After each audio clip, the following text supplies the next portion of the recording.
자, 여러분들 10번까지 잘 보셨습니까? 문제 보시면서 한 가지 생각을 더 해주셨으면 좋겠어요. 단순하게 그 문제의 정답을 안다보다 그 문제에 나와 있는 정답하고 어쩌면 관련성이 없을 수 있지만 그래도 그 문제에 나와 있는 무엇, 키워드까지 잡아서 가자. 이것까지 여러분들이 같이 좀 생각하시고 공부를 하신다면 단순히 해설 강의가 아니라 여러분들의 실력이 한 단계 업그레이드 되는 그런 기회가 될 수 있는 시간입니다. 그러니까 대강 듣지 마시고 잘 정리해가면서 여러분들 들어주셨으면 해요. 자, 그리고 이제 그래서 바로 11번으로 넘어가 보도록 하겠습니다. 다음 자료와 관련된 단체의 설명으로 옳지 않은 것은 해갖고 딱 나와 있는데 이 문제는 여러분들이 볼 때 순간적으로 좀 헷갈릴 수 있는 문제입니다. 시장에 외국 상인의 출입을 언급할 것. 다른 나라의 철도 부설권을 허용하지 말 것, 시급히 반공령을 실시하고 국민법을 채용할 것, 금광의 채굴을 금지하고 인민의 방책을 꾀할 것 해갖고 나와 있는데 문제가 있습니다. 이것만으로 정확히 무슨 조직인지 알기가 쉽지 않다는 얘기예요. 시장에 외국 상인의 출입을 언급할 것? 가만히 보자. 이거는 상권 소운동 같기도 하고 그 다음에 다른 나라의 철도 부설권을 허용하지 말 것. 이거는 이권 수호운동 같기도 하고 시급히 반공령을 실시하고 국민법 이건 반공령 같기도 하고 금강의 채굴을 금지하 이권 수호운동인데 뭐야? 이렇게 헷갈릴 수 있습니다. 자, 이 문제는요. 여기가 의외로 핵심이 아니라 문제 자체가 핵심 부분이 들어 있습니다. 그래서 여러분들이 앞으로 어떻게 문제를 풀어야 되는지 그걸 알려준 아주 중요한 문제가 될 수 있어요. 한번 보십시오. 다음 자료와 관련된 단체에 대한 단체의 설명으로 옳지 않은 것으로 돼 있어요. 이게 오히려 핵심이에요. 반드시 여러분들이 문제를 풀 때 문제부터 읽고 들어가야 됩니다. 옳지 않은 것을 찾으라고 했습니다. 그렇다면 여기 나와 있는 선택지 1, 2, 3, 4번 가운데서 분명히 하나만 다른 거에 대한 것이고 나머지 세 가지는 위에 것과 위에 게 뭔지 모르지만 같은 주제로 들어가 있다는 거예요. 같은 주제로. 그렇다면 여러분들 한번 봅시다. 오히려 위에서 보는 게 아니라 아래쪽에서 힌트를 찾아내는 겁니다. 1번, 정치적, 경제적 각성을 촉진하고 단결을 공고히 함을 강령으로 삼아 투쟁하였다. 우리가 그래도 여러분들이 시험 볼 능력이 됐다면 한번 보였을 겁니다. 정치적, 경제적 각성이란 말이 나왔어요. 그리고 단결이란 말이 나왔어요. 그렇다면 이거는 다른 게 아니라 1927년도에 무엇이 된다? 신간회. 신간회입니다. 좌우합작운동단체. 자, 그 다음에 1900년 전후 충청과 경기, 낙동강 동쪽의 경상도 등지에서 활동했다. 잠깐, 여기 분명히 1900년이라고 나왔습니다. 1900년이라면 일단 1번과 2번은 전혀 같은 주제가 아니죠. 결과적으로 정답은 1번 아니면 2번이에요. 1번 아니면 2번이에요. 이게 뭔지 모른다 하더라도. 그 다음에 여기 나와 있는 말이 있습니다. 가난한 사람을 살리려는 무리. 라는 뜻으로 홍길동전. 가난, 빈. 그렇다면 우리가 듣는 게 활빈당인데 우리가 한국사 공부를 하면서 활빈당이라는 용어가 딱 2번 나옵니다. 한 번은 언제? 이 홍길동에서 나올 수도 있죠. 이건 연산군 때예요. 자, 그리고 또 하나는 뭐가 되느냐? 의병에서 활빈당이 나왔다라고 들었어요. 맞습니다. 그 부분이에요. 그렇다면 의병이라면 1900년이랑 연결될 수가 있고 의병은 신간회랑은 전혀 안 맞죠. 정답이 어떻게 나온다? 1번으로 나와버리는 거예요. 을사늑약 이후에 이들 가운데 일부는 의병. 을사늑약이란 말이 나왔으니까 이건 1905년 전후예요. 그렇다면 어쨌든 27년하고는 연결이 될 수가 없죠. 그래서 위에서는 뭔지 모른다 하더라도 이거는 밑에서 보면 정답이 바로 보이게 돼 있습니다. 알겠습니까? 자, 그런데 이 활빈당이 뭔지 여러분들 좀 알려드리도록 하죠. 활빈당은 무엇과 관련이 있냐? 의병하고 관련이 있습니다. 여러분들 의병하면 세 가지 의병을 다 써놓고 가는 게 좋습니다. 첫 번째가 을미의병. 몇 년도? 1895년. 자, 그 다음에 두 번째가 을사의병. 을사의병은 몇 년도? 1905년. 그 다음에 세 번째가 무슨 의병? 정미의병. 정미의병은 몇 년? 1907년. 이렇게 나오게 되죠. 자, 그런데 을미의병은 왜 나왔습니까? 여러분들 이거 정도는 기본으로 알고 계시리라 생각을 해요. 자, 을미의병이 나오게 된 건 명성황후 시해 사건 을미사병과 단발령에 대한 저항이었죠. 그래서 이때 나왔던 구호가 바로 무엇이었다? 다른 게 아니라 국모의 원수를 생각하면 이를 가라는데 참혹함이 더욱 심해져 임금께서 또 머리를 깎으시는 지경에 이르렀으니 이렇게 해서 의병이 나오게 되는 거죠. 여러분들 모두 다 기억을 하실 겁니다. 이때 대표적인 의병장은 유인석, 이소훈 같은 의병장들이 있고 다 유생 출신입니다. 그런데 여기에 누가 가담을 했느냐?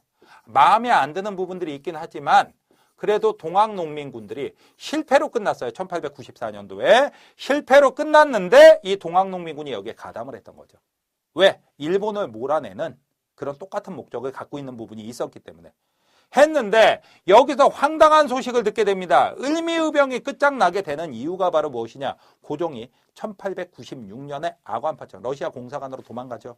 그리고 아관파청 가자마자 발표를 합니다. 자, 단발령 취소할 테니까 의병들 해산해라. 근데 유생 의병장들 정말 왕말 잘 듣죠. 예! 하고 가버립니다. 여기서 헐소리 나오는 거 동학농민군이죠. 그래서 동학농민군이 열받아서 자, 이 을미의병이 해산되자 이분들이 나와갖고 처음에 화적 활동을 합니다. 화적, 산도죠. 어쩔 수 없잖아요. 그러다가 1900년을 전후한 시기에 바로 활빈당이 되는 거예요. 그리고 이 활빈당이 어디로 들어간다? 여러분들 을사의병과 정미의병으로 들어가요. 그러다 보니까 활빈당은 당연히 무슨 자, 농민적인 성향도 굉장히 강하고요. 그 다음이 반외세의 성향이 굉장히 강할 수밖에 없어요. 그렇다면 여러분들 봅시다. 위에 다 반외세죠. 특히 일본에 저항하는 게 굉장히 강합니다. 자, 이렇게 된다. 그렇다면 여러분들 1900년 전후 충청과 경기 낙동강 동쪽의 경상도 등지에서 활동했다. 전국적으로 많아요. 가난한 사람들을 살려내는 무리 홍길동전 맞죠? 을사늑약 이후 이들 가운데 일부는 의병에 가담했다. 맞죠? 그리고 이왕 을사의병, 정미의병 나왔으니까 을사의병은 을사조약에 대한 저항. 최익현 그리고 신돌석 장군님. 신돌석 장군님은 평민의병장이시죠. 자, 그리고 정미의병은 바로 무엇? 군대 해산. 고종의 강제퇴야 군대 해산에 대한 저항. 그래서 13도 창의군이 서울 진공작전까지 펼치게 된다. 이것까지 같이 기억을 해두시면 됩니다.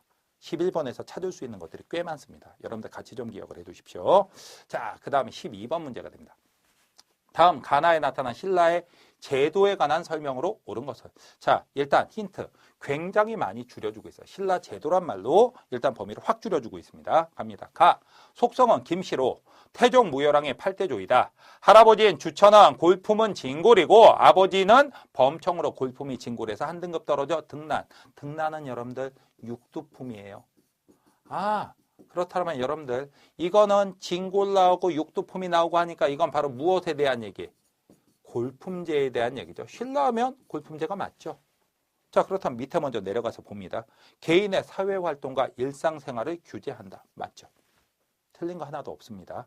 분명히 맞는 얘기예요. 자, 그 다음에 관독 승진의 상한선이 정해져 있었다. 맞죠. 자, 진골 같은 경우는 모든 관직을 할 수 있다. 그에 비해서 육두품인 제6품인 아창까지 밖에 못 올라간다.